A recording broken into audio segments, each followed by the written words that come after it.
These guys are quietly planning to buy the rest of the homes in 2025. They already bought the neighborhoods, now they're coming for the rest. Blackrock, the most powerful asset manager on earth, has its sights set on what's left of the housing market in 2025. And the way they're doing it, you won't see it coming. They don't advertise it, but they're everywhere. Behind the scenes, pulling strings, jacking up rents, shaping markets, and maybe setting us up for another crash. This isn't a conspiracy, it's Blackrock. They don't just invest in companies, they shape entire economies. They influence the Fed. They helped design the government's COVID economic response. They don't follow the money, they move it. And their latest move? Buying houses, lots of them. Not one here or there, whole neighborhoods, all cash, no inspections, often over asking. Regular people don't stand a chance. In Atlanta and Phoenix, institutional buyers are scooping up 1 in every 5 homes. In Dallas, investors bought 43% of all homes under $300,000. Families can't compete. First-time buyers get crushed. And these companies, they don't plan to sell. They want to own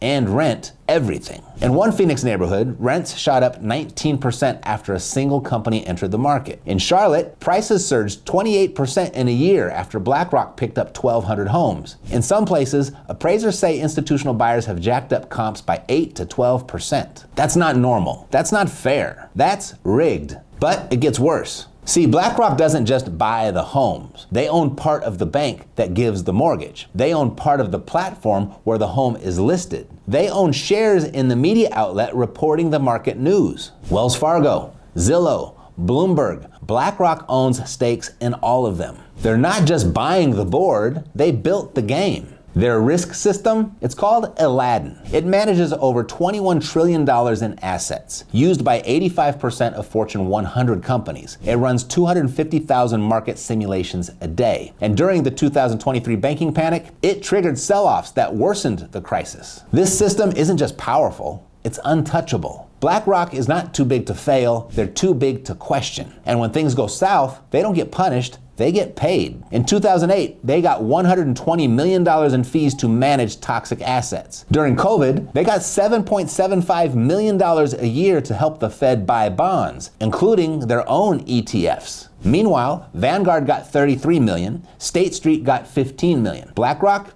they got the whole deal and the profits. And now, they're betting big on single-family rentals. Rents in their markets are rising faster than wages. Home ownership is shrinking. And every cash purchase from a company like Blackrock pushes one more family out of the game. I've got a client, Jesse, first-time buyer, offered full asking on a starter home. Clean financing, strong credit, still got outbid by an all-cash offer. No contingencies, no inspection. Offer came from an LLC. That house is now a rental. The new tenant pays $600 more per month than the mortgage would have cost. This is how it works now. They buy, you rent. They overpay, you get priced out. They own more, you own nothing. And maybe you've heard something like that before. You'll own nothing and be happy. Came from the World Economic Forum. But Blackrock's making it feel real. And here's the craziest part. Blackrock doesn't even need to buy homes to control the housing market. They own pieces of the companies that do. They hold nearly 7% of American homes for rent, one of the biggest single-family landlords in the country. That company alone controls nearly 60,000 homes. They own pieces of CoreLogic, home loan servicing solutions, even Zillow. Their Aladdin system, it runs risk for the very funds buying up the neighborhoods. They finance the builders. They influence the media. They push capital into rentals so fewer starter homes get built for people like you.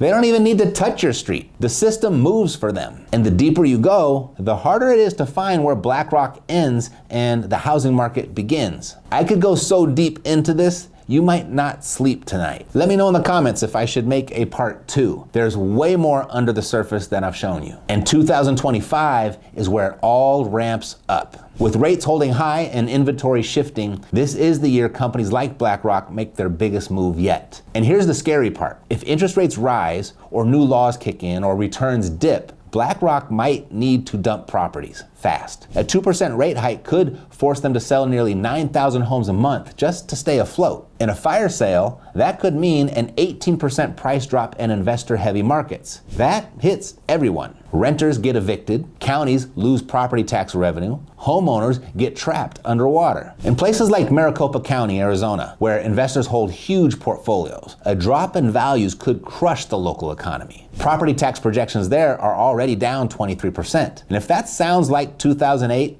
it should. That crash started the same way. Companies chasing yield, over-leveraged bets, bad comps, fast money. Back then, they called it subprime. Now, it's institutional strategy. But here's the truth they don't want you to hear. This isn't just a housing problem. This is a wealth problem, a control problem. The top 10% of Americans now own 89% of all stocks and corporate equity. The bottom 50%, just 1%. And every time a hedge fund buys a starter home, that gap, it gets wider. So what's the plan? Well, Maryland just passed a bill to cap institutional ownership at 25 homes. Fines hit $10,000 per property over the limit. The FTC is probing anti-competitive buying in 12 states. California is pushing a $15 billion fund for affordable housing. But don't get too excited. REITs like Blackrock still get 20% tax deductions most people don't. They don't have to disclose the same info under loopholes from the 2012 Jobs Act. The SEC even censored them in 2015 for conflicts of interest. It didn't stop anything.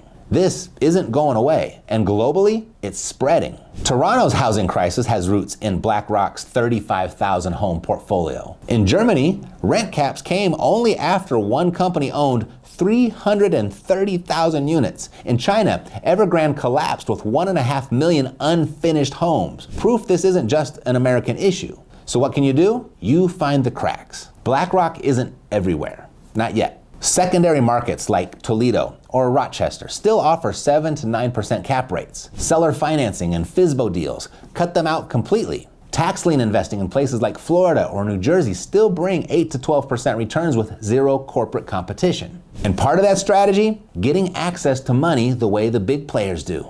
There's a little known way to fund your next deal using 0% interest for up to 18 months. It's not bank financing. It's not private lending. It's something I call loophole lending. I'll drop a link below so you can check it out. Real estate is still the final frontier where the average person has a legitimate shot at creating real wealth while you're still young enough to enjoy it. So to get your piece, you use tools like Epic Privy's heat maps to track investor activity. You go direct to seller. You move before they do. But here's the hard truth. BlackRock will keep buying. If they screw it up, they'll get bailed out.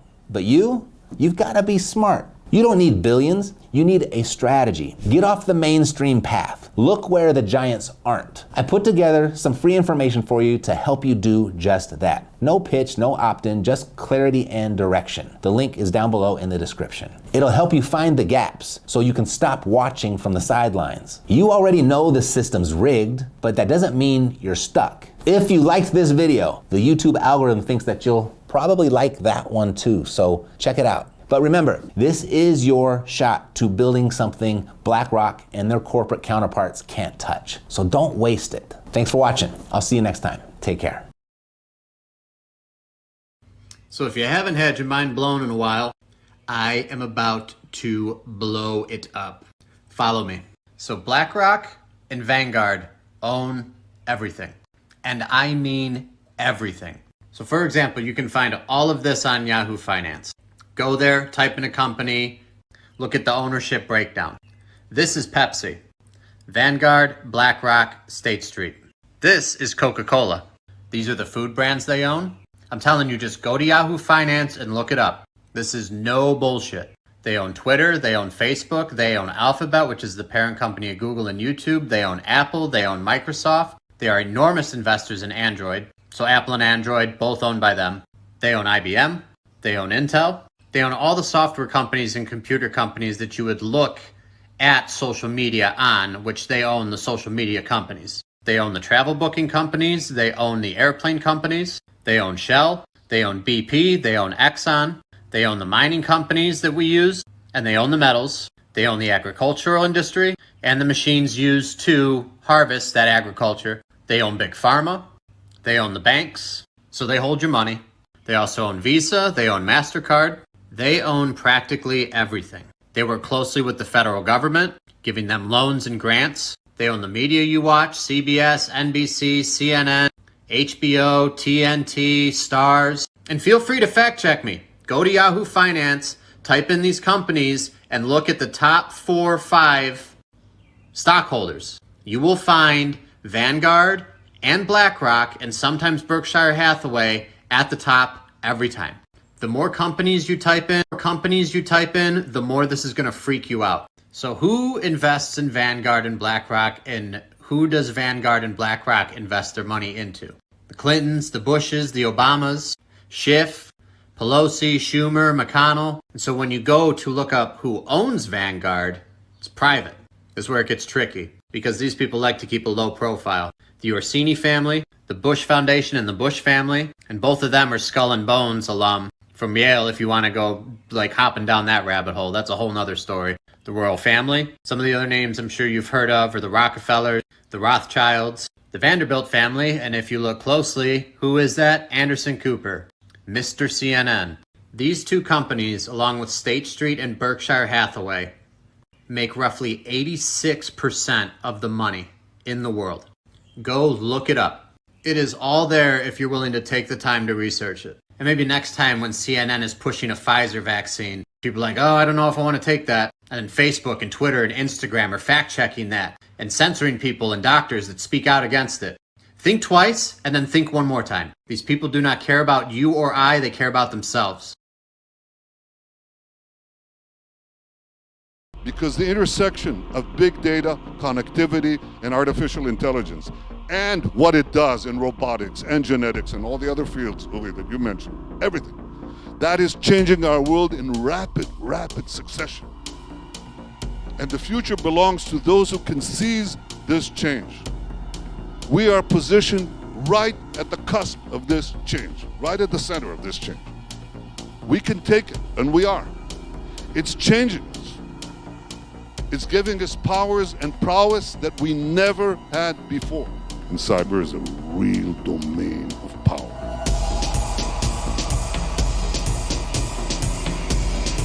It's a new kind of warfare, very different from what we've seen before. I'm talking about the capacity, and it's not imaginary, it's not futuristic, and it's not exaggerated. With the click of a button, you can bring down nations to their knees very rapidly, if you so desire.